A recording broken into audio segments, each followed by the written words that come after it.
gente, boa noite. Bem-vindos à Confraria das Lagartixas. Eu sou Cláudia Belintani, mediadora e curadora da Confraria. A gente está aqui com essa obra maravilhosa, gente, que toca a alma da gente, essa coisa do Machado de Assis, essa obra perfeita, cheia de camadas, e que a cada época, a cada era, ela tem uma visão diferente do processo. Como assim? Como é que esse escritor conversa com o mundo lá de trás, o mundo intermediário e o mundo atual? Né? Como é que um cara que não tinha preparo, que não tinha filiação, que era filho de escravos e que tinha essa percepção do mundo maravilhosa se coloca, né, nesse lugar e passa décadas, mais de 100 anos, e esse cara está aqui, a gente está discutindo essa história, a gente está discutindo essa obra, a gente está percebendo uma nova visão. É uma obra aberta em que cada um, né, é tão maravilhoso isso, porque ele dá a liberdade de cada um interpretar da forma que quiser, né, da forma que viveu. A vivência das pessoas em relação à obra é que dá a perspectiva do olhar, né? Isso é tão lindo, é tão maravilhoso, é tão significativo, é tão forte, né? E é como se a gente estivesse lidando com um diamante, né? Porque é uma obra perfeita, é uma obra em que ele é reconhecido póstumamente, né? Que as pessoas falam dessa obra e cada época é analisada de uma forma diferente. Então a gente tem aí, né? A gente não chegou no final, mas a gente está percebendo esse Bentinho amadurecendo, né?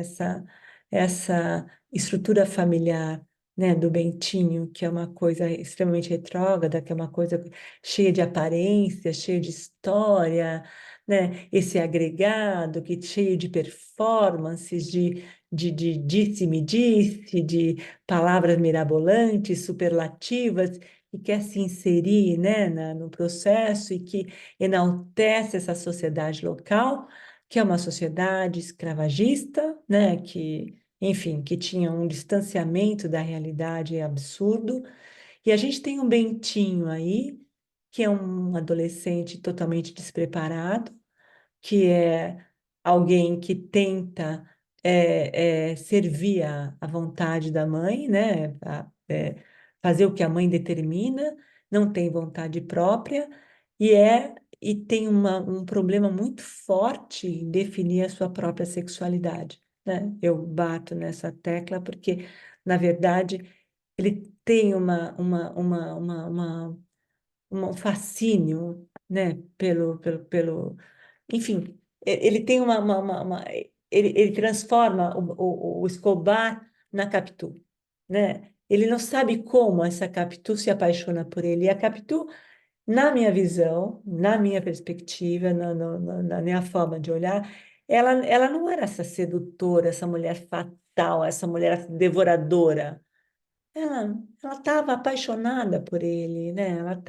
Ela era uma moleca descobrindo o mundo, claro, dentro de uma perspectiva familiar, de uma estrutura familiar, em que queria que apostava todas as fichas nesse casamento, nesse romance entre os dois. Enfim, mas eu acho que tem várias visões, inclusive tem uma quarta visão da obra, que é que ela trai realmente o Bentinho, porque ele era um histérico e ele merecia ser traído. Ninguém consegue, em sã consciência, consegue aguentar um Bentinho histérico do jeito que ele é. Mas, enfim, eu acho que tá aqui, a sorte está lançada, e justamente por ser uma obra aberta, o mais gostoso é poder ouvir vocês, né? Ouvir, partilhar da perspectiva do olhar de cada um de vocês, para a gente montar esse caleidoscópio, né? Que é o grande da confraria, né? Essa troca de olhares. Bem-vindos, uma boa noite. Denil, estou te vendo. Diva, estou te vendo também. Estou vendo um monte de gente querida, Margarida, Maria Cristina, Eliane. Bem-vinda, é claro, a presença querida da Casa Frida, que a Carla está aqui para trocar essa figurinha com a gente. Eu estou com prazer. Gente, eu acho que deve ser, acho que é a quinta vez que eu leio essa obra e eu não me canso de ficar encantada Na primeira vez que eu li, não fiquei naquela historinha de que traiu ou não traiu, essa coisa toda. De fato, foi uma coisa da escola, que foi uma coisa que foi imposta, e eu fiquei, claro, dei uma aprofundadinha, mas agora, gente, agora é muito bom poder ter maturidade e mergulhar nisso, né? Com essa visão de mundo. É muito gostoso isso, e é muito bom poder partilhar isso com vocês também. Então, uma boa noite, bem-vindos. A palavra é sua agora, Carla. Boa noite, bem-vinda. Boa noite, prazer estar aqui, finalizando essa grande obra. Esse aqui é o nosso penúltimo encontro. Sou a Carla Benintani, estou representando a Casa Frida, que é um projeto de um grupo de psicanalistas que a gente estuda a relação do luto com a arte. Enfim, acho que tem muitos conteúdos assim que me chamaram nessa seleção de capítulos que a gente vai acompanhando, então, o início, o Bentinho, né, nessa negociação entre sair do seminário e depois, né, conseguir oficializar a união com a Capitu, e depois ele vai se formar em Direito aos 22 anos, e aí finalmente eles se casam. O Escobar, que é o grande amigo, se casa com a melhor amiga da Capitu, que é a Sancha. O casal tem um filho primeiro que dá o nome de Capitu para essa menina, e depois o Bentinho, o Bento, né? Aquele já é o Bento e a Capitu, tem um menino que eles dão o nome de Ezequiel, que também é um dos nomes do Escobar. Então tem muitas essas identificações entre esses casais, né? É, mas o que mais me chamou a atenção nesse capítulo, nesses capítulos todos que a gente vai discutir hoje, é a questão do olhar. Acho que é um pouco, pegando um pouco esse gancho do olhar que a Cláudia traz também, eu fiquei com uma impressão inicial desse Bentinho, de alguma forma, seguindo muito esse desejo das mulheres, né? Primeiro tem esse desejo da mãe, que ele vá para o seminário, ele vai se tornar padre, e depois tem a Capitu, com essa proposta deles ficarem juntos. Então parece que ele vai sendo sempre carregado por essas mulheres. E um pouco do que eu senti nessa leitura é uma certa aproximação da Dona Glória com a Capitu, porque tem uma parceria ali entre essas duas mulheres que vai acontecendo, que no final a Dona Glória acha muito boa a ideia do filho se casar com a Capitu, né? E como isso vai se dando de uma forma assim, devagar, vai sendo construído, vai sendo pensado nos mínimos detalhes. E aí tem um momento que o Bentinho revela esse segredo para o amigo, e essas pessoas sempre participando ativamente da vida dele, né? E ele sempre ali, né, ouvindo essas ideias, embarcando nessas ideias. E aí eu fiquei com uma impressão um pouco, principalmente dessa figura feminina dessas mulheres, o quanto ele ficava se questionando, né? Se a gente pensar como uma questão narcísica, né?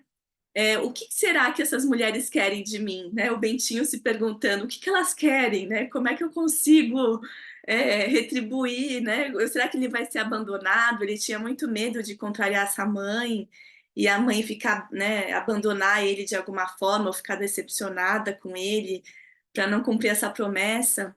E aí eu me lembrei de uma passagem, de um trecho do Winnicott, que é um psicanalista inglês, que ele era pediatra, enfim, e ele tem muito um trabalho pensando nessa constituição do eu, principalmente dessas primeiras relações do bebê com a mãe. E tem uma frase que é muito bonita dele, que é a seguinte: o primeiro espelho da criatura humana é o rosto da mãe. A sua expressão, o seu olhar, a sua voz, é como se o bebê pensasse: olho e sou visto, logo existo. Aí fecha aspas.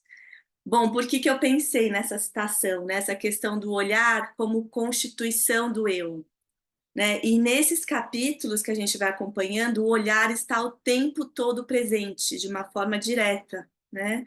Então ele vai falar desses olhos da Capitu, dos olhos do Escobar, os olhos do filho, que é parecido com os olhos que o Escobar tem, e fica nesse jogo de olhares, e tem até, não por acaso, um dos capítulos se chama O Retrato. E o retrato, ele tem algo de um espelho, né? Você tira uma foto, é um retrato em que você se vê também, né? Tem algo de um olhar ali, né? Um retrato é para ser visto. E é um capítulo que fala da Capitu, né? Da inveja que ele sentia da Capitu, que ela era uma mulher que se governava de uma maneira muito fácil, uma mulher por todos os lados. Então, fiquei pensando um pouco nesse personagem, né? Nesse Bentinho rodeado por tantas mulheres. E quem era ele, afinal? Né? Qual era o desejo dele? Quem era? Né? Que desejos que ele próprio tinha? Que tem uma coisa da sexualidade que é muito recalcada aí nessa história, e esse ciúmes excessivo que vai tomando lugar cada vez mais, que é quase como se fosse um certo recurso, né? Ele coloca os ciúmes em cena quase para não ter que lidar com outras coisas, né? Porque, né, aquele capítulo que tem o olhar também, que eu acho que é muito interessante, que é o capítulo do mar, que ele fala ciúmes do mar, que a Capitu está olhando para o mar e ele fica extremamente incomodado, tentando entender para onde que ela olha e o que ela pensa, né? E ele fica se perguntando o tempo todo se ela está aborrecida com ele, se ela se cansou dele. Então, mais uma vez, esse olhar que não é ele, né? Ela não está olhando para ele. É como se o momento que ele não se vê sendo visto pelo outro, ele deixasse de existir, né? Fica uma situação assim tão angustiante que dá cena para esses ciúmes. E aí tem a questão do Escobar, que ele também, né, ele vê os olhos do Escobar no filho, e ele também é muito conduzido por esse olhar que ele tem para esse amigo, né, que é um amigo que ele admira, é um amigo espirituoso, que chama a esposa de cunhadinha, né? Então tem todo um olhar ali para qualquer cena que o Escobar, né, tá incluído de alguma forma. E aí eu fiquei pensando em algumas passagens desses capítulos. Primeiro tem aquele Tu Serás Feliz, que ele vai citar, faz uma comparação com Macbeth do Shakespeare, né? Do Tu Serás Rei, Macbeth. E nessa história também tem uma participação dessa esposa, né? Que promove essa ideia para que o Macbeth mate o rei e assuma o trono. Então ele faz essa comparação, né? Acho que um pouco tanto para convencer esse leitor de que a Capitu seria essa mulher, né? Que instiga a, a cometer assassinatos, a cometer, né, coisas que para assumir esse trono. E é um trono, né, que esse rei assume, que é muito marcado pela desconfiança e pelo medo, que é o que a gente vai acompanhando aqui, né, na história do Bento, do Bentinho, que agora é Bento, ainda não é Casmurro, mas que ele está o tempo todo desconfiado, com ciúmes, com medo de todos os homens, né, que tem esse capítulo também, que ele vai dizer, homens o enchiam de terror ou desconfiança.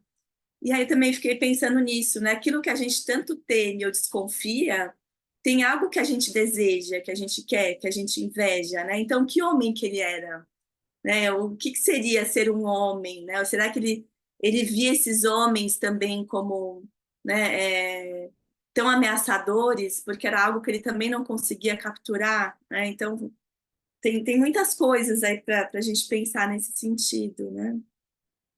E, enfim, tem um capítulo também que eu achei que valeria a gente conversar, que também não quero me estender muito nisso, mas é o Rasgos de Infância. Primeiro que o título é excelente, né? Rasgos de Infância. E é quando ele vai observando o filho vendo um gatinho com um rato, que o gato captura esse rato e o filho quer ver a cena do gato, né, devorando esse rato. E aí é muito interessante porque nesse capítulo ele chama o leitor de fiscal. É, que não é, acho que não é por acaso, né? Pensando no Bentinho, que se forma em direito, ele é um advogado e convoca nós, leitores, a sermos os fiscais da história dele. E nitidamente, pela perspectiva do olhar dele, né, nos convencendo de que a Capitu ela é a esposa do rei Mabec, praticamente, né? A que induz a desconfiança, porque depois o rei ele é morto, né? Acontece uma chacina, ele é destruído do trono, ou seja, é uma tragédia, né? Essa história termina em tragédia. E aí eu fiquei pensando em tudo isso, acho que tem vários outros capítulos, mas um pouco dessa questão, né? O que seria esse ciúmes excessivo, e que lugar tem também essa inveja, esse olhar que ele tinha para Capitu, e fiquei pensando nesse lugar do juiz também. Enfim, eu acho que tem várias outras coisas aqui que eu fui anotando, mas eu queria focar justamente nesse ponto do olhar, né? Se eu existo porque o outro me olha, né? Como a gente está aqui, né? A Cláudia, né? Fala o nome das pessoas, é muito bom ouvir, né? A gente está existindo aqui nesse grupo, né? Vocês, cada um aqui tem um nome, a gente se comunica pelo nome próprio, estamos existindo, cada um de nós aqui que tem a fala tem um lugar de existência. E o quanto esse Bentinho parece que ele não teve muito esses recursos iniciais, né, de um olhar que dava para ele uma condição de mais estrutura, de mais capacidade para dizer o que ele gostava ou não, até para viver a própria sexualidade, né? Não, não parece muito que vem dele, né? Sempre algo que vem um pouco do entorno do José Dias, né? Ou da Capitu, do amigo, mas ele fica ali num lugar mais passivo, respondendo a esses estímulos, né? Então é como se quase ele não existisse, né? Nesse sentido. Enfim, mas voltando para o olhar onda, o olhar que arrasta, o olhar do mar, né? A Capitu olhando o mar. Enfim, foram coisas que eu fiquei pensando, né, nessa questão, né, de quem seria essa Capitu, que na verdade ela é uma personagem que ela é dissimulada por esse narrador, né? A gente não sabe quem foi a Capitu, né? Ela é uma projeção das desconfianças e desses ciúmes desse personagem, né, que tem essa relação com ela. Então a gente vê pelo olhar dele. Enfim, acho que vai desmembrar no próximo encontro mais ainda essa questão do olhar, né? Outros pontos vão aparecer, mas acho que já fica como um início do nosso debate aqui no grupo. Queria ouvir vocês também, o que foi reverberando para cada um, mas achei muito interessante como ele fica nesses detalhes, né? Ele cita Shakespeare, ele vai citar Camões, um determinado momento, também falando da Capitu, essas ninfas sedutoras, sempre com esse viés, né? Dessas mulheres que trapaceiam e que capturam o homem. É muito interessante essas mensagens subliminares que o Machado vai deixando aqui assim para a gente, né? A gente vai ter que ir machadando o texto dele para encontrar, né? Muito interessante esse labirinto aí que ele propõe. É realmente uma obra cheia de camadas, né? E ele vai deixando o leitor meio tonto, meio perdido nos processos, né? E ao mesmo tempo que ele condena a Capitu, no parágrafo seguinte ele absolve a Capitu. né? Ele começa a embaralhar a cabeça da gente, a gente fica meio perdido no processo. Mas eu acho que o mais importante, né, essa coisa dessa denúncia da época, né, essa mãe do Bentinho, que era uma escravagista, que tinha os escravos, que tinha essa coisa do agregado, né, do José Dias, que era um personagem insuportável. O cara era um manipulador, um oportunista e altamente querido pelo processo, porque ele manipulava as pessoas. E quando ele sugere para Dona Glória que da promessa, que ele lembra, na verdade, ele refresca a memória dela em relação ao sacerdócio do Bentinho, ele quer ficar em cima do processo, né? Ele está sempre pensando nele, se prevalecendo dos processos. E aí, quando o Bentinho chega e coloca, né, através da Capitu, né, ele se coloca dizendo: eu sou o chefe aqui, eu vou herdar a história e você tem que me obedecer, entre aspas.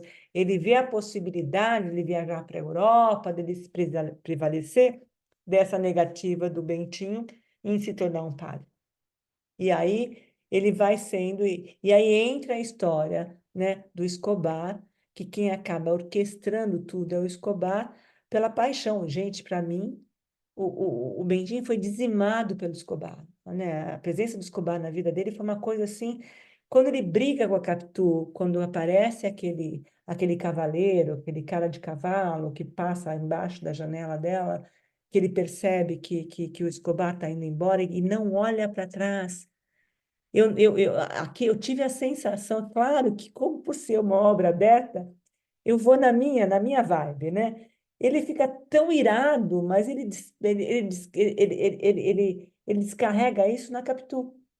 E a Capitu ele coloca como uma pessoa, como bem disse a Carla, como uma pessoa que encanta, que seduz, uma sereia, né? Que afoga, enfim, nada disso. Ela é uma moleca, de verdade. Eu estava vendo o depoimento da Maria Rita Kel, que é extremamente bacana, né? Que ela fala que é uma mulher narrada por um homem.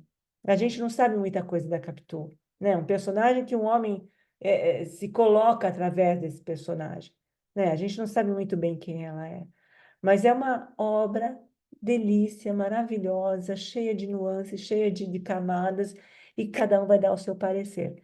Então, eu queria abrir agora e para que vocês pudessem se colocar nesse processo. Está aberta a ciranda? Eu queria fazer só um comentário no que você acabou de falar, quando você diz que ele condena, depois ele absolve a Capitu, que ele vai fazendo esse movimento várias vezes. Uhum. Nesses capítulos, tem essa passagem do episódio com os cães. Não sei se vocês lembram que o bebê tinha acabado de nascer e tinham cães na rua que não paravam de latir e ninguém conseguia dormir. E aí ele sai decidido para matar esses cães. Só que quando ele chega, ele não consegue. Ele vê algo de especial, um riso especial, um carinho. E aí é interessante como ele termina, porque ele diz: entregou-se-me.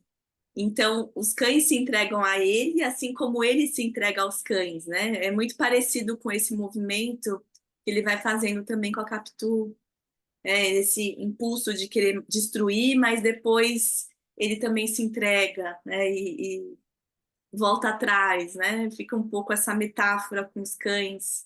Eu achei, enfim, me chamou a atenção também. Muito bom esse capítulo, porque ele sabe que ele está com o cheiro da carne nas mãos, que o cão se aproxima dele, mas com subserviência também, né? E, na verdade, ele se coloca naquela posição também, muito bacana esse capítulo. E aí, imediatamente, ele pensa na história depois do filho se defendendo depois, a história mais para frente, que tem a história do gato e do rato. Mas eu já estou me antecipando nos processos. Mas, enfim. Eu acho que, de fato, ele é uma marionete nesse processo, todo um cara extremamente vaidoso, extremamente pensa nas aparências o tempo todo. Ele constrói uma imagem, né? E ele quer manter isso a qualquer custo, porque, na verdade, era algo da época também. Esse pessoal se manter nesse nível superior em relação ao resto. É muito importante. E a Capitu, ele não deixa, né, em momento algum, a gente esquecer que ela veio de uma casta inferior, né? E que ela era uma dinheirista. Na verdade, tem toda essa paixão, né? Esse ciúme doentio dele, que só prova a insegurança dele em relação à própria masculinidade dele, mas ele traz essa história de que ela era uma carreirista e que, na verdade, não existia ela premedita todo o processo, né? E a gente nem tem a menor noção de como ela age nessa história. Enfim, está aberta a roda. Agora é a palavra de vocês. Obrigada, Carla.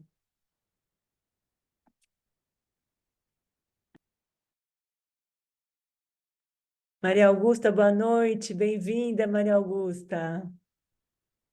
Tá sem som, Maria Augusta. Aciona teu microfone.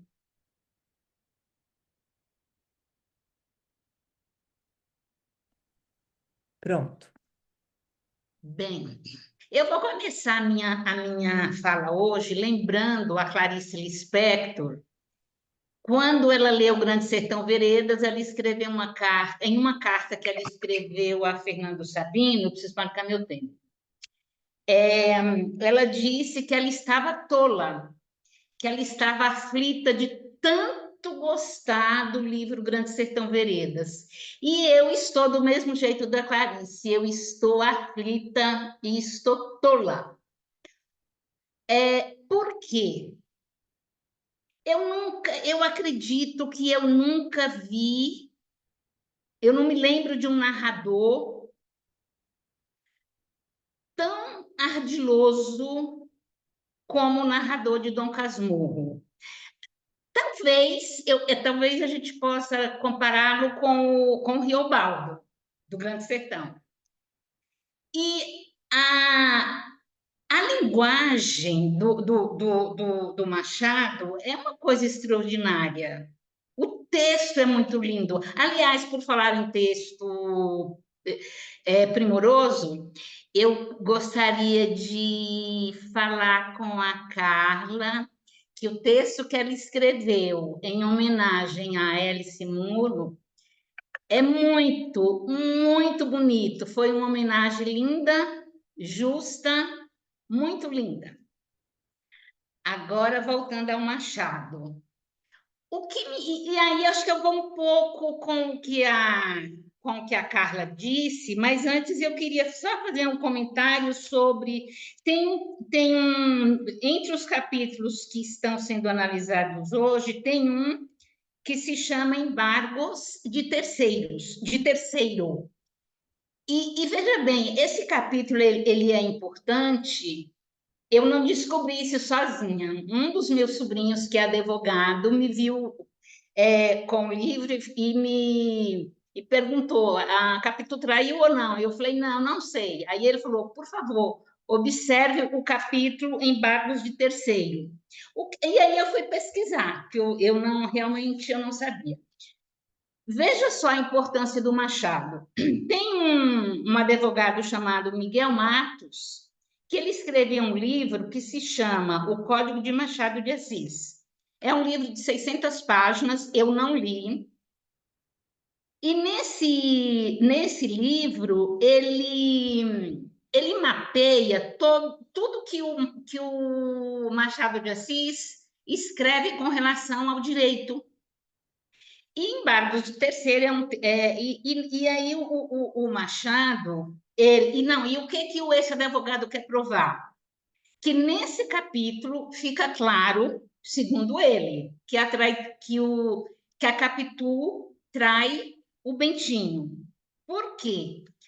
O advogado, quando Escobar diz para o Bentinho que ele estava na casa dele porque ele queria discutir com ele embargos de terceiro, esse advogado acha que esse álibi do Escobar é muito fraco. Porque, como ele era um homem muito inteligente, era um ótimo, ele era bem sucedido ele negociava, na realidade. E que na realidade ele acha que aí está a prova de que realmente ela traiu.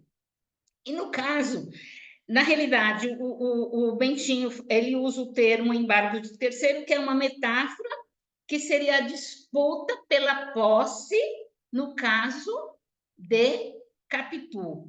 Agora, esse capítulo, ele tem, e veja bem, aquela coisa da ambiguidade, porque o Machado fala assim, o Machado não, o Escobar no final, ele fala assim, a cunhadinha está tão doente como você ou eu.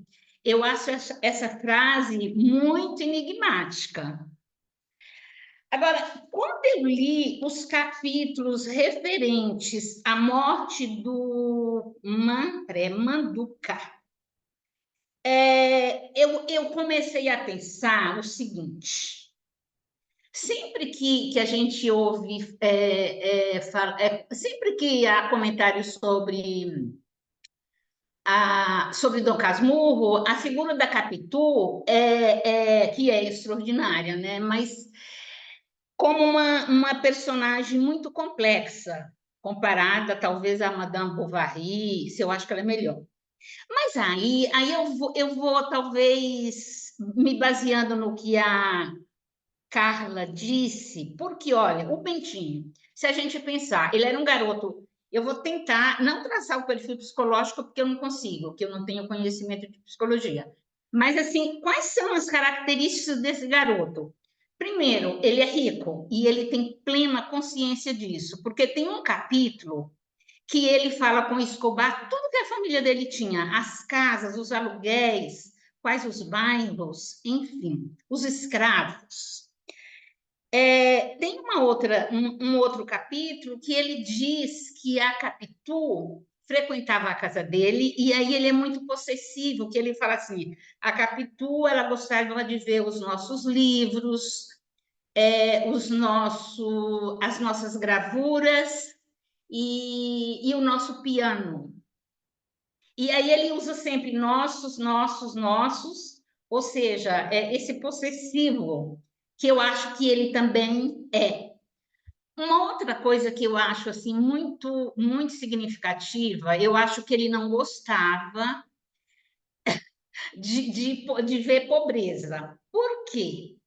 Quando ele fala da Capitu, ele descreve, ele fala, olha como ele era observador. Ele fala da roupa de chita da Capitu, do sapato roto da Capitu, e aí ele comenta que às vezes que a Capitu às vezes costurava o próprio sapato, de tão roto que era. Ele fala do laço enxovalhado que a Capitu usava para prender os cabelos. Ele comenta num outro capítulo sobre um espelhinho, sobre um espelho muito simples que a Capitu usava. E ele fala também das mãos da Capitu, que eram sempre limpas, mas que mesmo ela não tendo acesso a sabonetes. E quando chega no capítulo que ele fala da morte do Manduca, Manduca, é muito impressionante, porque eu achei que ele é um garoto que não tem compaixão. Por quê? Ele repara que o pai do pai desse rapaz estava mal vestido. Ele fala da colcha de retalho infecta. Ele usa esse termo, infecta. Ele chega a comentar que esse rapaz, ele tinha lepra, que ele era muito feio e que, como defunto, que ele tinha naquela cena que o pai o convida para entrar, que ele era mais feio ainda. E é muito impressionante quando como ele estava vindo da casa da Sancha, que tem aquele encontro com a Capitu, é muito impressionante que ele fala assim, por que ele tem que morrer agora? Ele poderia ter morrido em outro horário, porque ele achou que toda aquela alegria que ele tinha tido com a Capitu, que o fato de ver um defunto que tinha estragado, vamos dizer assim, o dia dele. O Bentinho, ele tem alguma... Veja bem, isso foi a Cláudia que comentou, que o Bentinho se descobre apaixonado pela Capitu quando o Zé Dias faz aquela... Eu vou chamar de denúncia, vai. Denúncia. Que ele ouve atrás da porta. Nesse momento que ele se descobre apaixonado pela Capitu. E tem um gancho também aí da Carla, porque é como se muitas vozes falassem pelo Bentinho. O Zé Dias, a Capitu, o Escobar, a mãe nem se fala. E um outro problema que eu acho que o Bentinho teve na adolescência é que a mãe dele era uma mulher cheia de culpa. Ela era cheia de culpa porque ela não sabia se ela mandava o filho para o seminário ou não. Outra coisa que a Cláudia falou, que eu até reli o que eu havia lido antes, que fica em capítulos anteriores, que é sobre a possível homoafetividade do Bentinho. E realmente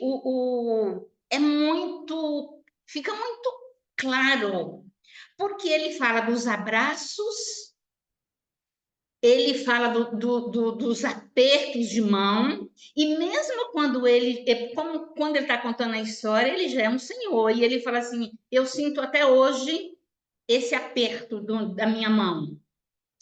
E tem duas frases, existem dois momentos em capítulos diferentes que ele diz que o Escobar o comia com os olhos.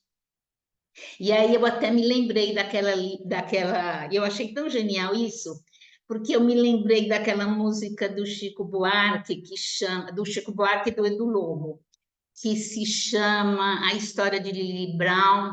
E o Chico, e tem uns versos que um cliente entra na boate, ou no cabaré, melhor no cabaré, e ele aí na música diz assim: ele me comia com aqueles olhos de comer fotografia. E aí eu pensei, poxa, o Machado disse essa frase um século antes, mais de um século. Uma outra característica do Bentinho é o fato de que ele era muito ciumento. Isso desde o começo. E a Cláudia, eu só vou ler aqui, tudo que eu falei, eu fiz um levantamento, mas nesse capítulo aqui eu fiquei muito impressionada quando que a Cláudia já fez a referência a esse capítulo. A primeira cena de ciúme dele, quando ele diz assim: corri ao meu quarto e entrei atrás de mim. Eu falava-me, eu perseguia-me, eu atirava-me à cama e rolava comigo, e chorava e abafava os soluços com a ponta do lençol. Como se não bastasse esse desespero todo, no final ele fala assim: a vontade que me dava, ele está falando da Capitu, a vontade que me dava era cravar-lhe as unhas no pescoço, enterrá-las bem, até ver-me sair a vida como sangue. E tem um outro capítulo, ele tem muitos pensamentos negativos. Quando, por exemplo, ele deseja, quando a mãe fica doente, ele pensa assim: poxa, se a minha mãe morresse, eu estaria livre do internato. Depois ele quer rezar 1000 Ave Marias, enfim. E tem também uma outra cena que a prima Justina fala alguma coisa que ele não gosta, e ele fica pensando em matá-la, e ele ainda faz um comentário assim: não deveria ia existir armas. O bom seria que a gente pudesse matar com os olhos, porque ele pensou em fuzilar a prima Justina. Agora, veja bem, eu não tenho conhecimento para traçar um perfil por exemplo, sobre a luz da psicologia, eu me refiro. Mas o que eu pensei é que estas características do Bentinho que o levam a ser um adulto tão ciumento, que, como a Carla falou, tinha ciúmes até do mar, e na idade, e como idoso, ele se transforma no Escobar. É isso. Obrigada.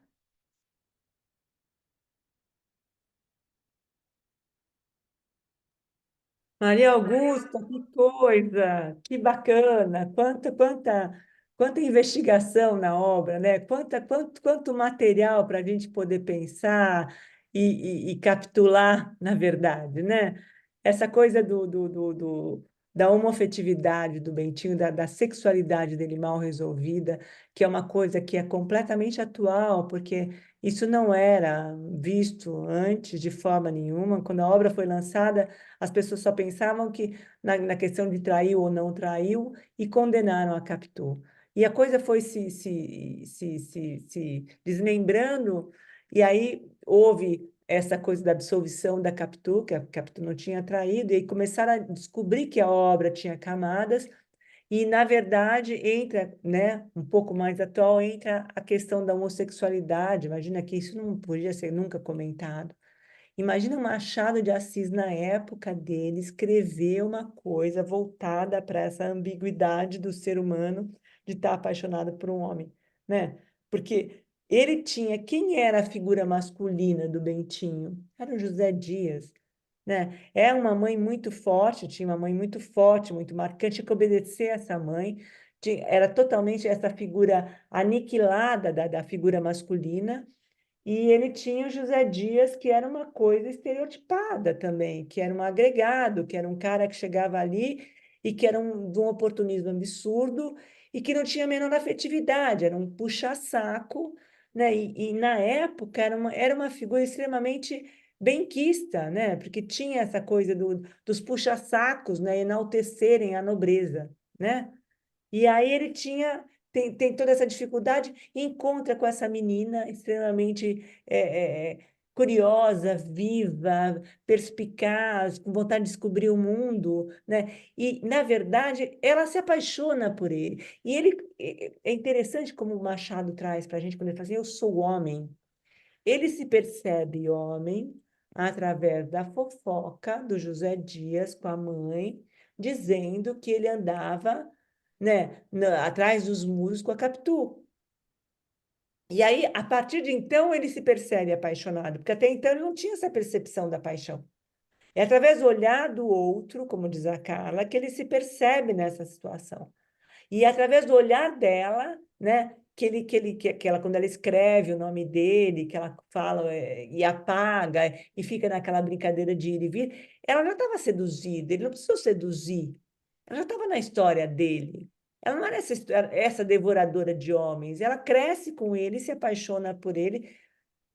A gente tem a sensação que ela tinha essa vontade, esse anseio de mudar de vida. Até o pai perpetua isso quando ele vai para o seminário.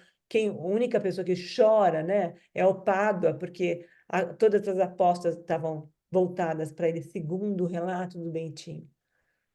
Mas esse envolvimento com Escobar, essa presença do Escobar, e aí eu vou dizer, o Escobar era um sem vergonha, era um dinheirista, ele ficou de olho na mãe do Bentinho. Veja bem, é uma perspectiva também do Bentinho, né? Ele casa com a Sasha, ele tem essa relação, essa amizade, essa coisa toda. Os dois têm uma... Os próprios padres no seminário, quando eles vêm à proximidade, os dois chegam para separar, que aquilo não podia.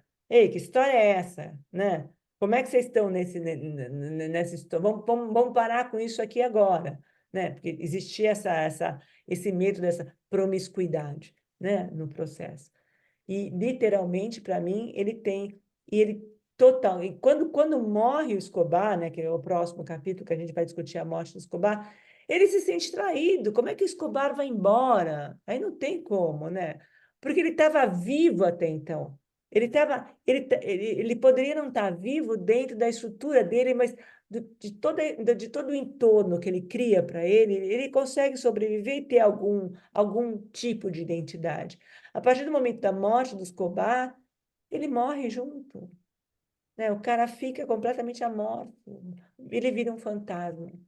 Muito bacana, Maria Augusta, é isso que você está trazendo. Eu estava para fazer só mais um comentáriozinho. É o seguinte, que é aquela coisa do narrador muito ardiloso. Porque, veja bem, primeiro, quando ele escreveu essa obra, ele diz assim que não é exatamente o que ele queria fazer. Ele fala que ele gostaria de escrever um livro sobre o direito, ou era direito, filosofia, ou falar sobre os subúrbios.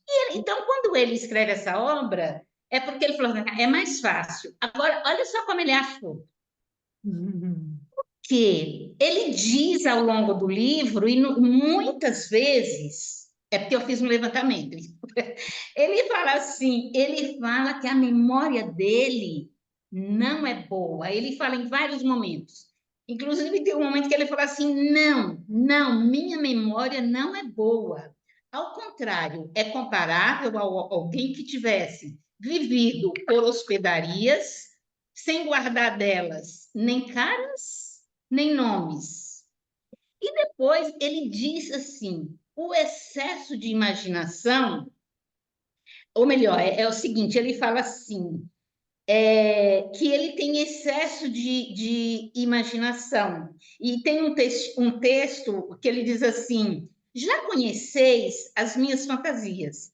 E em seguida ele diz assim: a imaginação foi a companheira de toda a minha existência, viva, sofrida, inquieta, alguma vez tímida e amiga de empacar. Um outro recurso que ele usa, e que eu acho que ele manipula o leitor, de tão bom que ele consegue, mesmo ele dizendo isso, ele consegue manipular, porque ele se aproxima muito do leitor. Ele fala, caro leitor, querido leitor, é como se ele estivesse interagindo com o leitor. E ainda assim, não agora que está sendo revista a obra, mas todo mundo acreditava em tudo que ele falava. É isso. Agora eu não vou falar mais nada. Não, bacana, bacana. É muito perspicaz esse narrador também. E é muito fugidio também, né? Uma hora ele fala uma coisa, depois ele desdiz completamente aquilo que ele falou, mas é muito bacana. Eu acho assim que... E ele convida a gente, né, a avaliar a obra junto, e ele deixa a coisa literalmente em aberto. Esse é o grande dele. E é uma obra completamente amarrada, muito bem escrita, muito bem estruturada, começo, meio e fim, e com ápice, com todo um processo, e uma estrutura, imagina, antes do Freud, o cara. Uma estrutura psicológica totalmente bem amarrada, né? E ele vem falar dessa coisa, dessa homoafetividade que é nítido na obra, né? Pode ser que, enfim, na época as pessoas não pudessem digerir isso, mas é totalmente essa paixão dele pelo Escobar, para mim, e ele fala, né? Que ele fala assim, eu sou homem. Eu sou homem. Ele define a identidade sexual através da observação do José Dias, né? Impressionante aqui. É muito bacana. Obrigada, Maria Augusta. Obrigada pela presença. Obrigada. Muito bacana. Bem-vinda sempre, viu? Diva, bem-vinda. Diva, boa noite. A palavra é sua agora.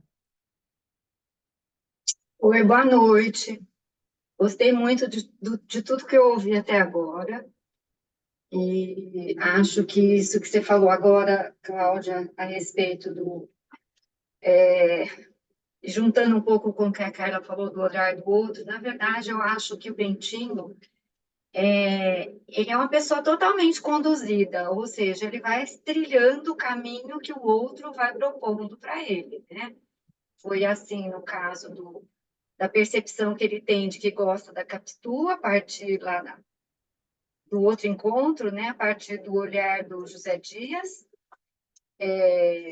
comentando lá com a mãe dele, e a Maria Augusta refere lá a história das contas, ele contando para o Escobar tudo que ele tem, e eu fiquei esperando que hora que esse Escobar vai dar o golpe, porque com tantas informações assim, ele estava munido de muito poder sobre esse rapaz, né?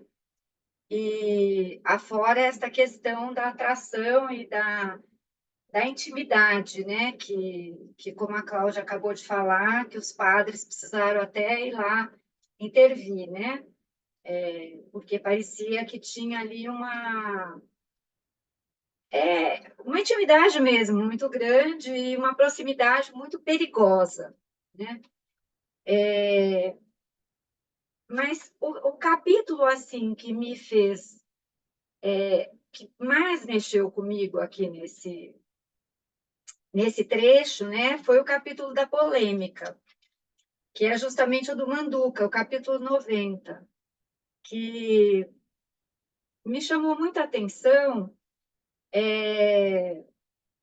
O Bentinho, que era um menino rico, poderoso, acima de tudo e de todos, com esse monte de escravo, com a beleza que era, parece que o maior valor, a riqueza, o maior valor, como é que ele tem um olhar para um rapaz como o Manduca, né? Então, me chamou muita atenção, porque quando o Manduca fala os russos não vão entrar em Constantinopla, e eles começam aquela polêmica sobre a guerra, que era uma matéria de jornal, e até o pai do Manduca fala, quase como se, ele não fala com essas palavras, mas são palavras que a minha mãe usava, né? Criou alma nova. Parece que esse Manduca ressurge aí da doença dele, esquece a lepra e passa a virar uma pessoa dotada de pensamento, de conhecimento, de desejo, né? E aí a Carla hoje já definiu muito bem essa questão do ser visto, ser olhado, e ser visto, ser olhado por alguém, é, na verdade, o Bentinho, esse rapaz todo mimado, como é que ele olha, consegue ter esse olhar para esse rapaz doente, né?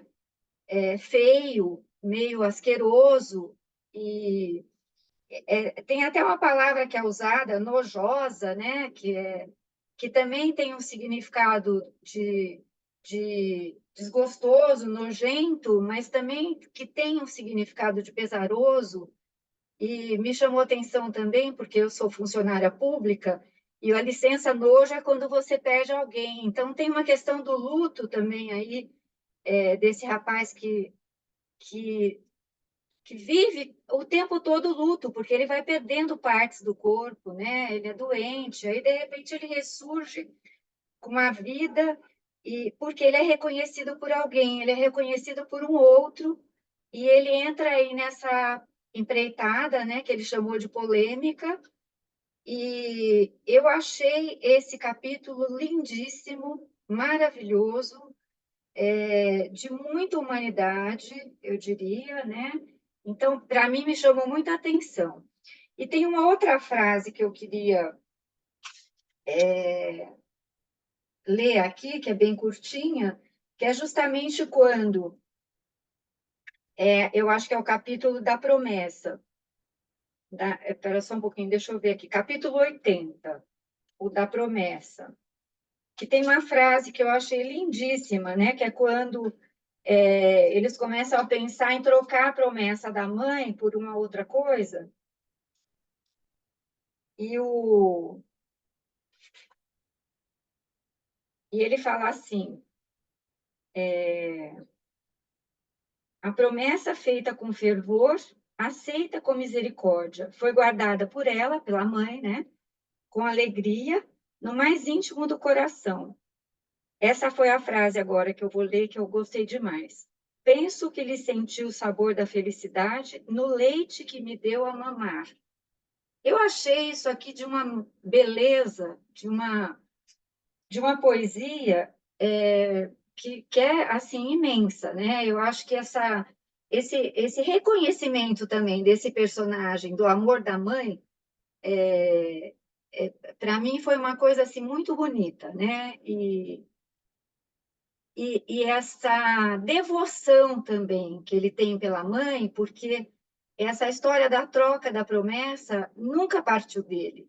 As outras pessoas é que aliás, eu achei ele muito manipulável, para dizer a verdade, porque a Capitu propunha coisas, ele aceitava, o Escobar propunha coisas, ele aceitava. O José Dias propôs ir lá no Papa trocar, tudo bem, ele topava também, né? Então, mas eu acho que essa devoção dele para a mãe também é uma coisa que me chamou muita atenção. É isso, gente. Estou gostando bastante. Diva, muito interessante os pontos que você está trazendo. Essa parte do Manduca, que também fiquei pensando um pouco na fala da Maria Augusta, né?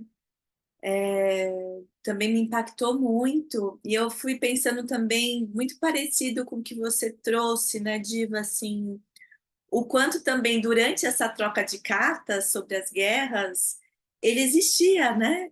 Tanto que o pai diz, né? O pai fala que agora ele já andava, ia, né, sozinho, falar com o carteiro se chegou a carta, se não chegou, ele recebia a carta, já respondia em seguida. E o Bentinho, ele ficava naquela coisa assim, ele mesmo reconhece que o Manduca tinha muito mais atributos intelectuais até para entrar nesse tema das guerras, que inclusive é muito atual, pensando no contexto que a gente está vivendo hoje, né? E aí ele vai ficando, vai deixando um pouco de lado, ele vai parando de responder. E aí a gente vai vendo esse Manduca desaparecendo, né? Que aí ele diz que ele tem o mesmo fim da Turquia. O Manduca tem o mesmo fim da Turquia.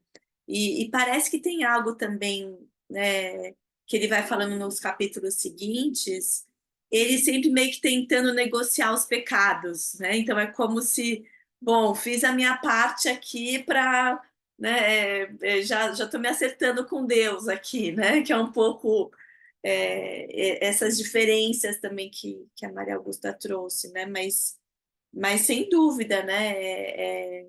Como tinha ali também um olhar dele para o outro que dava esse lugar de existência, né, de importância. Imagina o Bento trocando cartas com um vizinho tinha uma condição social muito inferior a ele. Então, sem dúvida, é um livro que fala sobre desigualdades também, né? Assim, bem diretamente, né?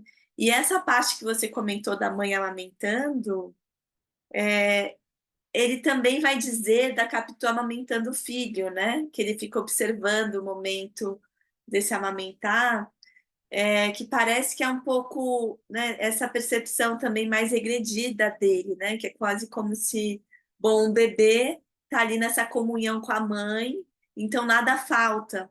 E é isso, né? Ele era tão invadido por esses personagens, né? Pela mãe, pela Capitu, pelo amigo, e que talvez até um sintoma que ele cria aí nessa história toda é o próprio ciúmes para não ter que se haver com esses enfrentamentos, né? De dizer o que ele pensa, o que ele acha, né? Tentar negociar, né, as relações, poder acessar a sexualidade. É muito interessante. Lembrando que o Escobar, ele também tem um momento aqui que a gente fica um pouco na dúvida se ele também está interessado na mãe, né? Nessa história com a Dona Glória, que é um pouco também que a Maria Augusta trouxe, né? Do dinheiro que essa mãe tinha, mas enquanto ela era formosa, ele dizia, chamava ela de anjo. E o Bentinho muito atento, né? Então, o Escobar olha para a mãe, né? Para onde vai esse olhar, né? Sempre esse olhar sendo direcionado para alguma coisa que deixa ele sempre muito desconfortável, inseguro, com medo, né, com ciúmes. Mas, enfim, achei muito interessante o que você trouxe, muito bom te ouvir. Leila, olá, Aí, que bom que você está. nossa, tudo muito bom, né? Fantástico tudo isso. Cada pessoa que se apresenta, né? Aparecem várias coisas. Você falou da mãe, eu também achei que podia ter algo ali do Escobar em direção a essa mãe, né? Tanto que o Bentinho começa a falar, a mãe. É quase que assim, a mãe se manteve, né, jovem, em cima, né, vamos dizer, e ela, a partir de um dado momento, é que ela aceita envelhecer, né, mas que os cabelos brancos se negavam a aparecer na cabeça dela. Então, assim, o que ele retrata é uma mãe bonita, né, uma mãe atraente, né? Ou pelo menos aos olhos dele, ele tinha algo ali, né? Do Escobar, que ele achava do Escobar e da mãe. E a diva fala também uma coisa muito interessante, eu também gostei muito desse capítulo do Manduca, né? E, enfim, eu acho que o Bentinho, apesar de todo o contratempo ali, né, a qual ele é submetido pela morte do Manduca, a insistência do pai do Manduca de ver o corpo, ele não quer olhar e depois ele olha, e ele é convidado para ir no enterro, né, no sepultamento. E ele fica muito dividido, mas ele tem a convicção de ir. Mas o que acontece?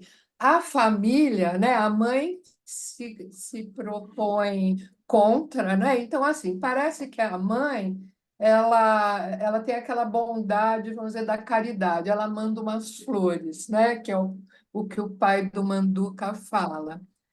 Mas não se dá, né? Não se dá, não vai, né? No enterro. E aí eles começam a discutir o empréstimo da figura, uma figura notória, né? De uma classe social superior. E a palavra final, na verdade, é dada pela tia Justina lá, né? Porque ela acha que, enfim, mas e eu acho que tem uma coisa bem complexa, né? Infelizmente, eu não tive tempo, eu queria ter feito, né, um detalhamento maior, mas certamente isso me chamou também a atenção. Embora o Bentinho aparente, né, essa fragilidade, né, esse Maria vai com as outras, né? Ele é manipulável, ele é impressionável também. Ele tem uma força, por exemplo, nesta situação, ele toma uma decisão, ele se contraria, ele vai pelo leviano, né? O que é o leviano de leve, né? Ele tinha vivido bons momentos com a Capitu e quer ficar com aquilo, e aí vem esse impacto da morte no caminho, né? Mas ele, apesar de tudo, ele consegue ir para dentro e tomar uma decisão de ir, né? Mas ele, de novo, é levado, enfim, por essas influências. E eu acho, né? Não era nada disso que eu ia falar, mas eu estou influenciada também pelos comentários de vocês que falaram antes, né? Mas assim, eu reconheço que ele tem uma força, né? Ele tem uma força. E ele tem uma força, e aí é onde o personagem se confunde um pouco com o próprio Machado, né? É um espírito, né? É uma é uma descrição apurada, né, das situações. é uma linguagem muito sofisticada, né? Um humor muito sofisticado. Tem várias situações que você. Eu separei um trechinho aqui, depois vou ler um trechinho aqui. Mas acontece em várias situações. Mas também o personagem tem uma facilidade de colocar para fora determinadas coisas que não se coloca, né?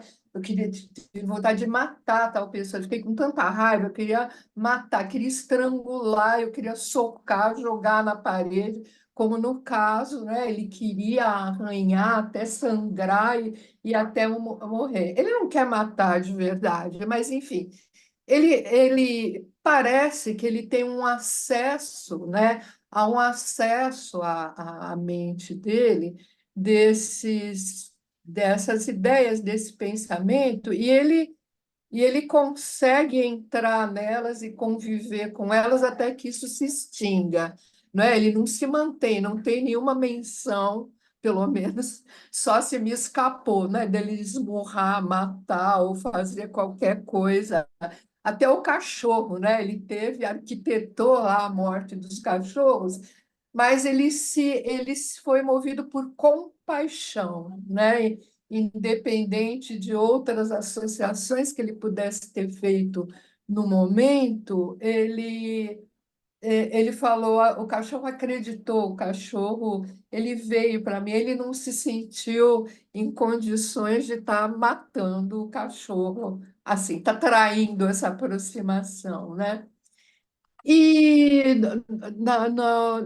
no caso dele e da Capitu, todo esse período que vai até a ida dele ao seminário, né?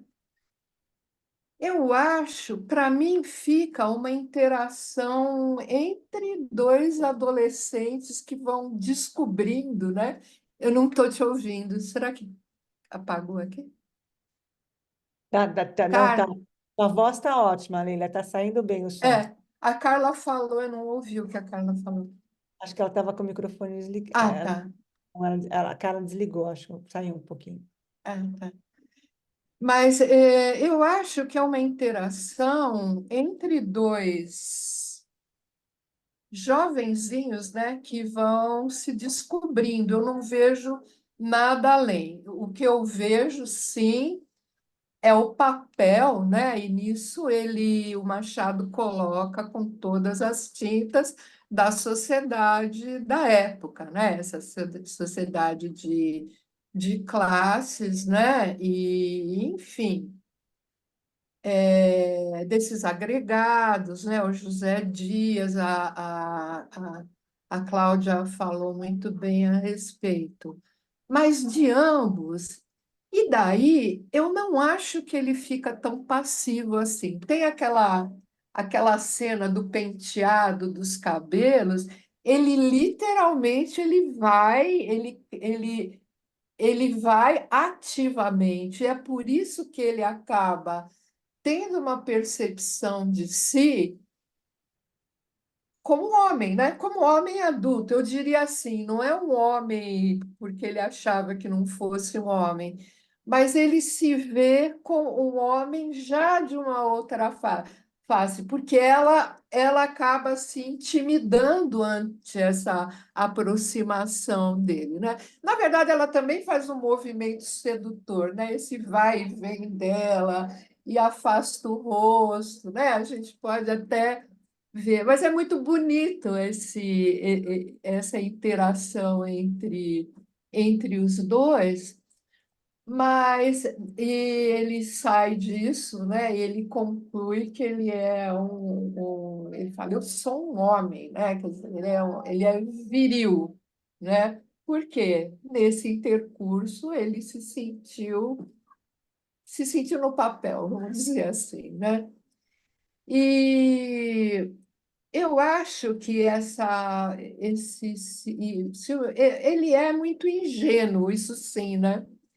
Ele é muito ingênuo, ele é muito narcísico, né? Ele ficou no centro das atenções, né? e tudo lhe foi dado de bandeja, tudo lhe foi dado de bandeja, inclusive um destino que ele não queria, né? O destino é o destino de uma promessa que a mãe faz. E quanto a esses pensamentos virem à superfície, né? Mesmo quando vem aquele pensamento, bom, se a mãe morre, acabou a promessa, né? É tão enroscada essa história da promessa, não tem como negociar, não tem como propor outra coisa, não tem como convencer a mãe. De repente, dá vontade que a mãe morre mesmo para se livrar desse karma. Enfim, mas é fascinante, né? Porque tem muitas e muitas camadas, como foi bem notado, né? Eu queria ler para vocês um trechinho, né? Eu acho, para mim, é assim, os próprios títulos do capítulo são uma obra à parte, né? São um deleite, porque você acha fantástico, né? Mas assim, uma das partes que eu acabei anotando foi o capítulo 58, se chama O Tratado. Esse é de morrer de rir, eu achei muito legal e acho também muito bacana esse humor, né? Então, assim, foi o caso que, uma segunda-feira, voltando eu para o seminário, vi cair na rua uma senhora. O meu primeiro gesto em tal caso devia ser de pena ou de riso. Não foi uma coisa nem outra, porquanto, e é isso que eu quisera dizer em latim, porquanto a senhora tinha as meias muito lavadas e não as sujou. Levava ligas de seda e não as perdeu. Várias pessoas acudiram, mas não tiveram tempo de a levantar. Ela ergueu-se muito vexada, sacudiu-se, agradeceu e enfiou pela rua próxima. Eu gosto de imitar as francesas da Rua do Ouvidor, dizia-me José Dias, andando e comentando a queda. É evidentemente um erro. As nossas moças devem andar como sempre andaram, com seu vagar e paciência, e não esse tique-tique afrancesado. Eu mal podia ouvi-lo. As meias e as ligas da senhora branqueavam e enroscavam-se diante de mim e andavam, caíam, erguiam-se e iam embora. Quando chegamos à esquina, olhei para outra rua e vi à distância a nossa desastrada, que ia no mesmo passo. Tique, tique, tique, tique. Parece que não se machucou, disse eu. Tanto melhor para ela, mas é impossível que não tenha arranhado os joelhos. Aquela presteza é manha. Creio que foi manha, ele disse, e eu fiquei nos joelhos arranhados.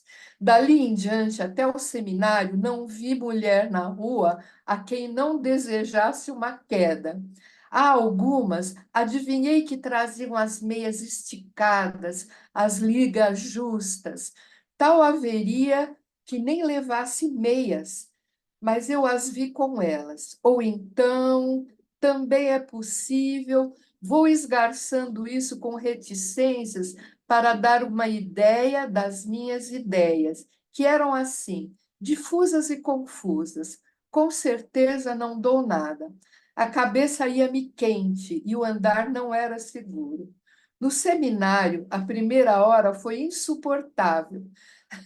As batinas traziam ar de saias e lembravam-me a queda da senhora. Já não era uma só que eu via cair. Todas as que eu encontrava na rua mostravam-me agora, de relance, as ligas azuis. Eram azuis.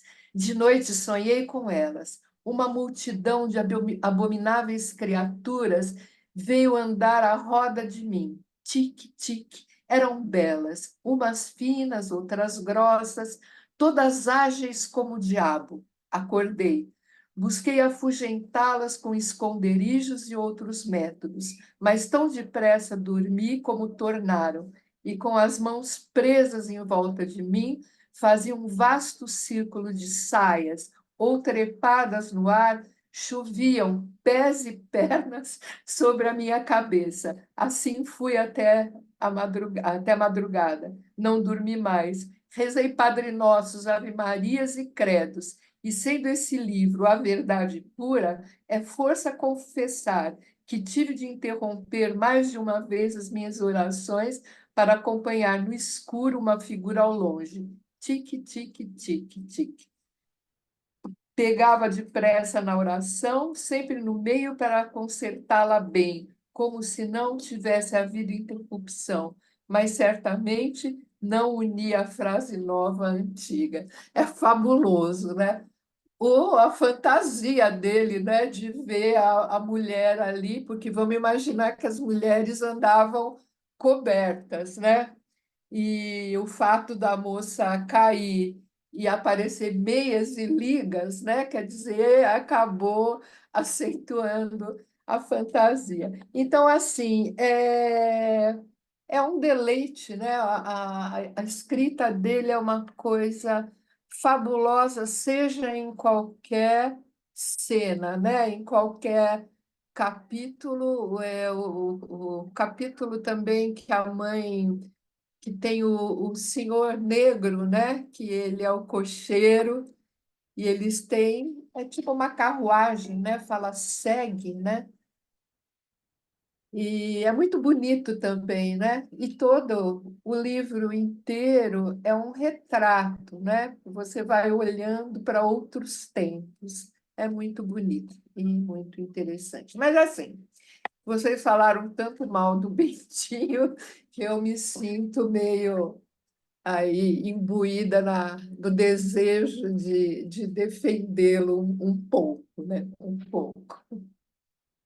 Mas é isso. Leila, vou nessa história, vou na tua vibe aí dessa história das prostitutas, na verdade, né? Que ele vê na rua, mas ele fica completamente atormentado. Alucinado, né? Ele Ele fica fica alucinado. ele quer apagar aquilo da cabeça dele. Ele falou, não, eu quero parar de... Aquilo vira um pesadelo na vida dele. Não é que ele tem essa...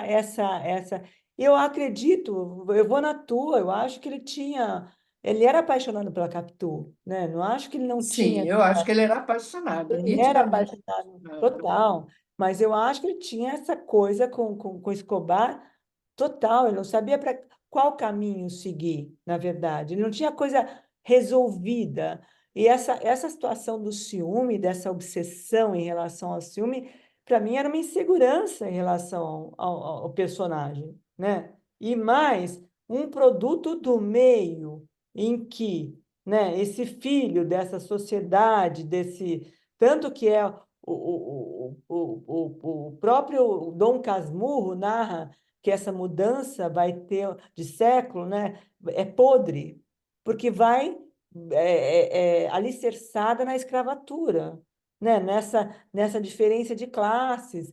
Ele, na verdade, é um produto do meio, né? Sim, sim, Não, eu estou com você na defesa dele também, né? Imagina, ele filho dessa mulher, o pai que morre, esse agregado oportunista, essa coisa da igreja, essa coisa dos escravos, né? Um super mimado, não tinha um cara que foi estudar, estudava em casa com os padres, um cara totalmente. E quem traz do mundo, né, de fora para ele é a Capitu, na verdade, né? sim, Não tem como. E ela aguça isso, quando ele vai pentear o cabelo dela, eu percebo que tem uma conotação de desejo, mas é muito sim. distante, eu acho muito distante. E Você ele acha? acho, Eu acho, não, eu acho achei distante. esta cena, pelo menos, ela é bem vívida. Não, Outras são mais platônicas, vamos ver, escrever, mas essa toda a não. parte dela, ela E ele se beija. anima de ir para cima, Não, né? não, ela beija, né? Na verdade, ela se oferece ali, né? Não, se oferece porque ela já está na história, né? Veja bem, eu não acho que ela seduz. Eu acho que quem percebe é o José Dias e ele, através do olhar do José Dias, ele se percebe no processo. Ele precisa do olhar do outro para validar a própria sexualidade ali, entendeu? na minha concepção. Não que ele seja, eu não estou execrando o personagem, mas ele se torna um cara vil depois, né? Ele se torna um cara sem alma. Ele sem a Capitu e o Escobar, eu acho, e sempre que, como ele mesmo diz, o próprio autor, é cheio de entrelinhas, de pistas, né, que você vai desvendando os processos, né? Então, num primeiro ato, você vai lá e fala assim, nossa, que figura horrível, pérfida essa Capitu, ela traiu o Bentinho, ela era dinheirista, ela era oportunista, ela queria Em ter nenhum momento, em nenhum momento tem pistas dela ser, né? Ao contrário, aí já a construção, enquanto construção da personalidade dela, ela é muito íntegra, né? Ela é ela é muito íntegra. íntegra, Não, e mais né? ainda, né? Quando ele fala da história da cocada, né? Que ela fala que você não tem dinheiro para comprar, e ele guarda aquilo, ele vai guardar, e ele dá a partitura para ela tocar, e ela fala, pô, que bacana, e ela curte a história, né? Ela curte a Sim, vida de casada, ela curte a casa, ela curte esse filho, ela curte a mãe dele, no final das contas, ela vai lá e tem uma relação estreita com essa mãe, ela entra na família, né? Ela perde a mãe, ela tem esse pai que é um sim, pai, né? Que na verdade o José Dias odiava porque tinha medo dessa proximidade e se julgava superior ao outro, enfim, tinha todo esse processo, mas eu acho que ele era um produto do meio, de fato, né? sim, E sim, que e tem vários personagens, por exemplo, do próprio Machado, que são produtos dessa época também, né? Que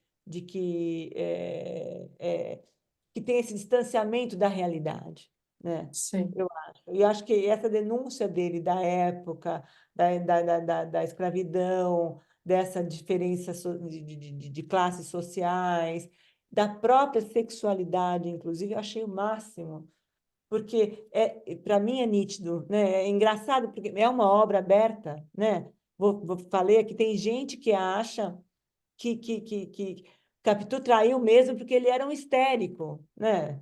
Em função do... Ele era perdido, coitado, né? Em função de uma estrutura social também. Não sou tão... ele não foi fácil ali para ele também. Não, não de forma nenhuma, de forma... Só que a tia Justina juntou esse par aí, E José aquele... Dias e E tia Justina, pelo amor de Deus. o tio não só... Tio Nossa, Cosme, personagem horrível também. padre para tudo quanto é lado, né? Nossa, Vão pensar que fica complicado para que a sexualidade, né, né? E possa a Flore, possa cara andar tem, avante, né, com, enfim, mais firmeza, parece, né? E acho que assim, sorte dele que tinha uma Capitu ali pelo, pelo mas o que ele lado, né? faz? O que que ele faz? Ele dizima a Capitu.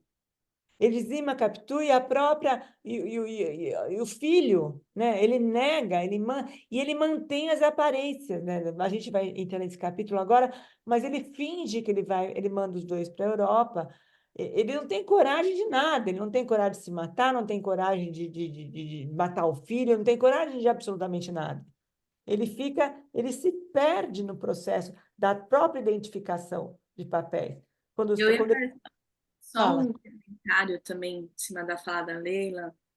É, é, eu tenho a impressão que o Bentinho era o que mais sofria nessa história toda, né? Vai voltando no segundo capítulo, quando ele escreve que ele está contando essa história para tentar atar essas duas pontas da vida, restaurar na velhice e adolescência.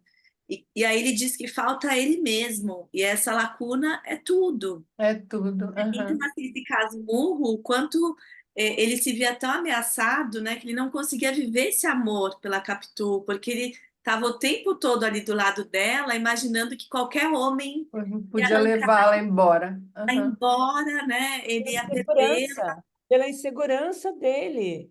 Sim. seguro. E ele parece Ele, que implode, né? Porque ele vira um casmurro fechado só nele mesmo, ele não tem mais relação nem com o filho, nem com ela, nem com ninguém. Então, na verdade, acho que ele é o mais... E tem uma coisa muito ruim, né, na história dele, além da perda do pai, além dessa mãe que quer, né, que ele seja, que fez a promessa, e todo esse séquito aí de parentes e agregados, eu fico pensando que tem uma coisa péssima, é o fato dele ser filho único, né? O Sim. filho único é a existência. Eu sei porque eu sou filha única, viu? É muito complicada a vida do filho único, porque as expectativas vão tudo para cima, né? Enfim, se há a possibilidade, né, de maior circulação, né, e você encontra alguém na tua posição existencial, primos, amigos, né? Se a família é sensível, né, para poder prover, mas não é o caso dele, né? Ele é o sozinho, e por isso que ele é meio bobo, né? Eu acho que é assim, o filho único, o irmão é toma lá da cá. Então, pais e outros adultos estão há anos-luz longe, né? Não adianta o pai e a mãe jogarem um jogo com o filho. É com o irmão que você aprende lidar com o concreto mesmo da vida, né? De se associar, competir, dois movimentos, né? Se associar e competir, né? Ele exatamente a qual grupo ele pertence ali, né? Ele pertence ao grupo do eu sozinho, né? Então, por essa razão, ele fica meio joguete na mão de todas as opiniões, né? José Dias, a mãe, a tia Justina, prima, né? Na verdade, ela é uma prima que fica com status ali de tia, né? E, então, assim, ele vai constituir, talvez, aí, exatamente quando ele vai para o seminário, ele fala dos camaradas, né? E é também natural, entre aspas, né, que os meninos vivam parte dessa evolução da sexualidade, ela passa pela homossexualidade também, pelo o erotismo, né? Não só os meninos, as meninas também. Reconhecer-se no igual para depois chegar ao diferente, é uma etapa também, né? E eu diria, né, que talvez ele chegue, talvez porque está longe da casa, né? Não é nosso papel aqui fazer um estudo de caso do Bentinho, mas enfim, talvez ele consiga até encontrar, vamos dizer, um amigo por quem ele tenha, né, algo mais do que uma amizade, ele experimente alguma forma de amor mesmo, né? Uhum. Por conta dele estar nesse período com mais autonomia, até porque está longe daquela família, que tudo que ele faz está sendo visto e que tem um palpite aqui e ali. Mas, de qualquer forma, é tudo muito interessante. Cada uma das fases aí merece uma visão. E o bom daqui, né, é que cada uma das pessoas traz, né, toda uma visão. Maria Augusta trouxe a Cláudia, a Carla, né?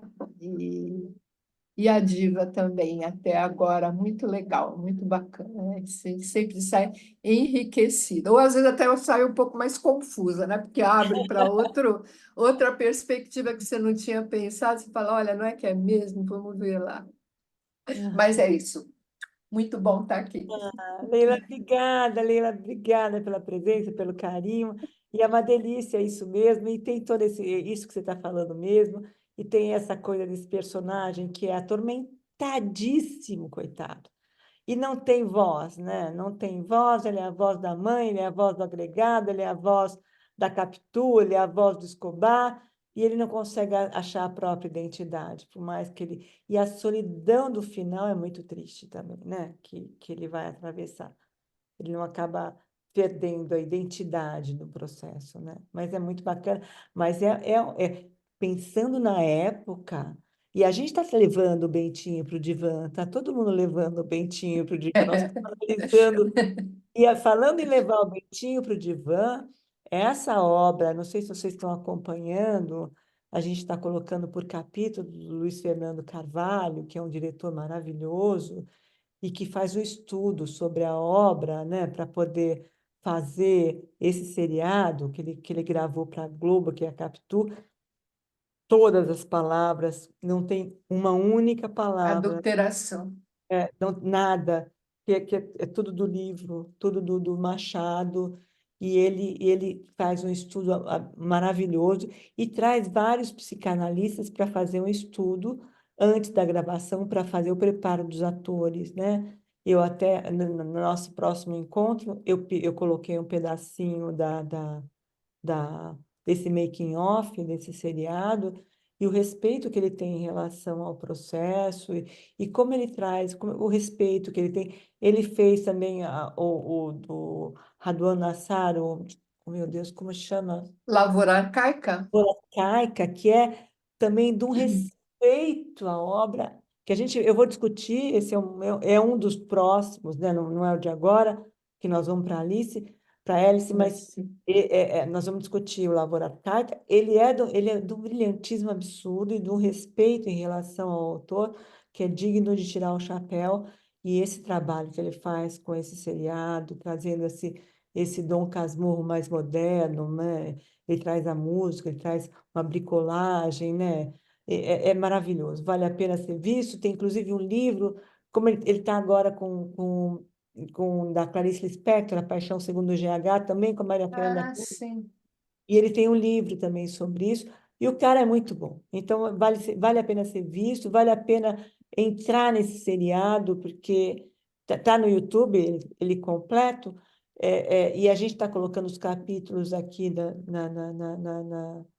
conforme a gente vai caminhando, vale a pena, porque ele tem um olhar impressionante. E os psicanalistas trazem o Bentinho para o divã, Para o né? divã. E a Eu Maria vou ver, eu é, vou ver, mas no final. Eu gosto quando eu estou lendo, eu gosto de ler, eu fico no livro, não livro, livro. associar, É, bacana.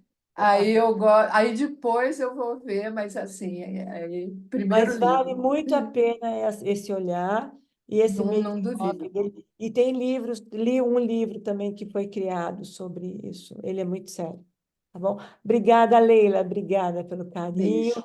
pela presença sempre. Muito bom ter você com a gente. Ana Obrigada. Bem Melino, também. boa noite, querida, bem-vinda. Tá sem som, Ana?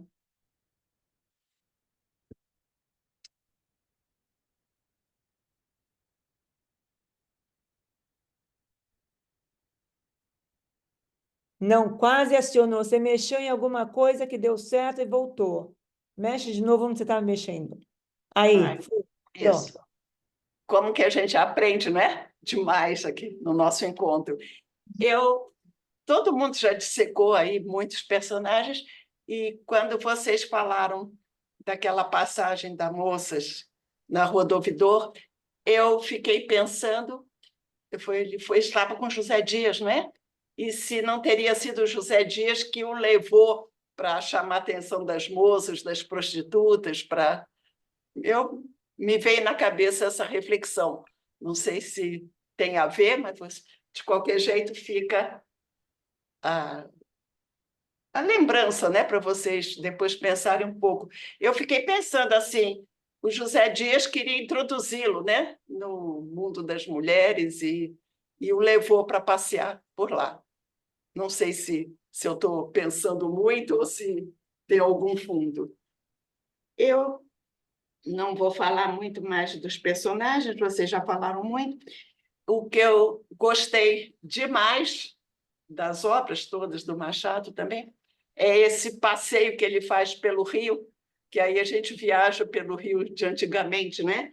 Ele fala em Mato Cavalos, Rio Comprido, Catete, Rua da Quitanda, Andaraí, e a Glória, onde eles vão ver o mar, não é? Que a Capitu se encanta com o mar, e tudo isso me fez pensar no Rio de outros tempos, essas localizações todas. E Alguma coisa que eu destaquei também foi algumas características que eram exigidas das moças na época. Então, ele diz, ela tinha que ser prendada, amiga da gente, uma dona de casa que não lhe digo nada. Isso está no capítulo 100. E depois, diz assim, as mulheres, no capítulo 101, as mulheres sejam sujeitas aos seus maridos. Quer dizer, a sociedade da época que ele está retratando, né?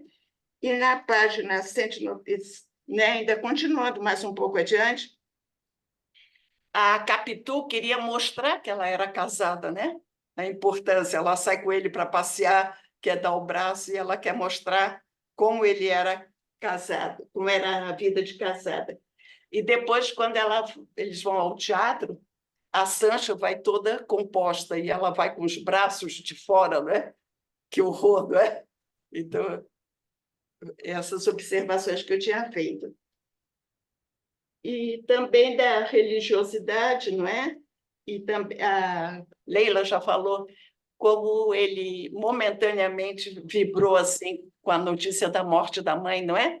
Que aquilo ia libertá-lo do seminário. Depois ele cai em si. Diz, não era bem assim que eu estava pensando, né?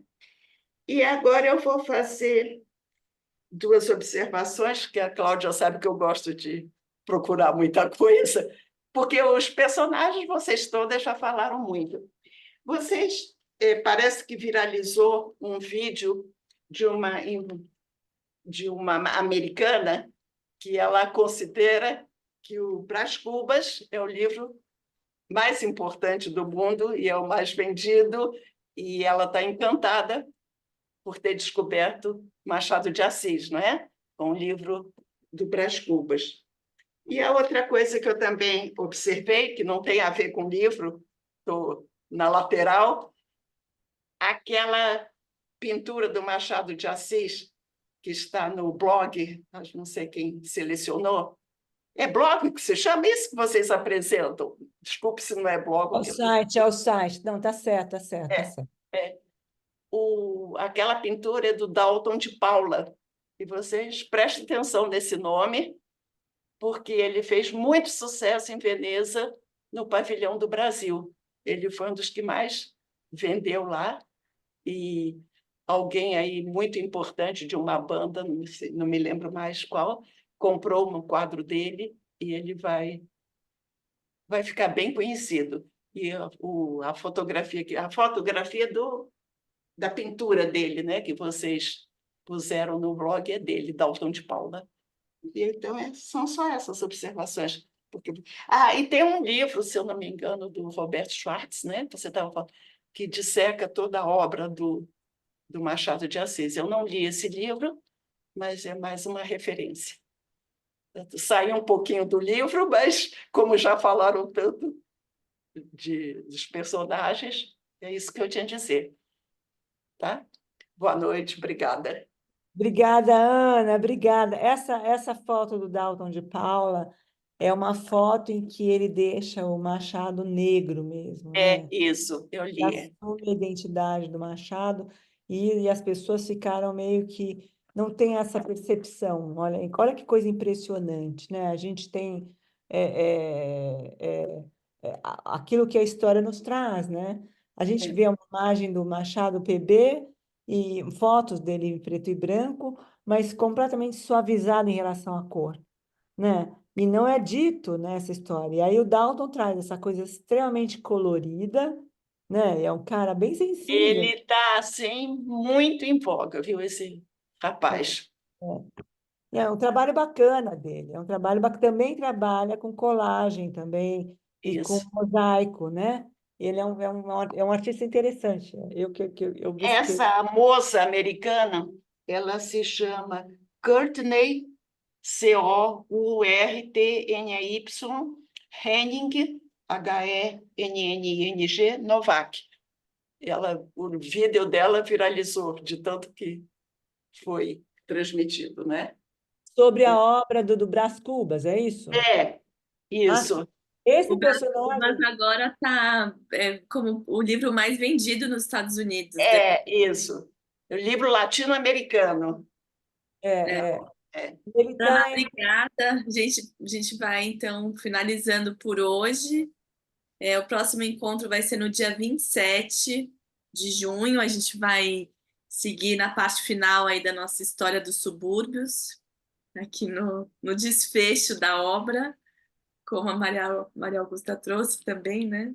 Da história dos subúrbios. E foi um prazer estar aqui. É muito bom a gente poder ter essas trocas. Queria agradecer. E vamos agora para a parte final, do grande finale do livro. Carla, obrigada. Valeu muito a noite, tá? Muito Gostei bom. demais. Benil, querida, obrigada pela presença. Diva, Leila, muito bom estar com você. Ana, delícia te ouvir, pode trazer sempre. Maria Esther, bem-vinda sempre. Maria Antonieta também. Monique está aí, querida. Celeste, Ilma, beijo para você, Eliane. Maria Augusta, delícia também te ouvir. Estuda, se aprofunda, mergulha no processo. Margarida, obrigada, querida Edmeia. Maria Clara, Rita, obrigada, gente. Uma boa noite para vocês. Noite, obrigada pela noite. Obrigada a vocês pelo carinho, pela presença e por essa troca de olhares, que é uma coisa maravilhosa. Casa Frida, Muito Carla, bom. beijo para você. Boa noite, até a Boa próxima. noite. Obrigada, querida. Obrigada pelo carinho, pela presença. Tchau, obrigada. Tchau, gente. Boa noite. Tchau, boa noite. Tchau.